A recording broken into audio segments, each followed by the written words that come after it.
High বন্ধুরা, আজকে চলে এসেছি আপনাদের কাছে একটা নতুন ভিডিও নিয়ে।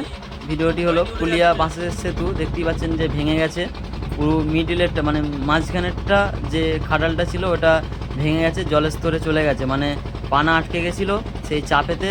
ব্রিজের যে মিডিলের যে খাটালটা আছে ওই বাঁশটা পুরো চলে গেছে জলে ভেসে। এটা হচ্ছে ব্রিজটা হচ্ছে কুলিয়া বাঁশের সাঁকো, যেটা দ্বীপ অঞ্চলের সঙ্গে ভাটোরার সঙ্গে যুক্ত হয়ে আছে।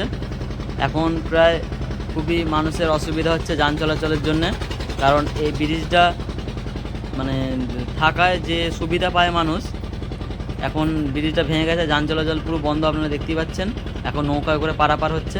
আর এই ভিডিওটা কে কোথা থেকে দেখছেন একটু কমেন্ট করুন, আর সুন্দর একটা লাইক করে দিন, আর চ্যানেলটা যদি না ফলো করে থাকেন ফলো করে নিন বা সাবস্ক্রাইব করে দিন।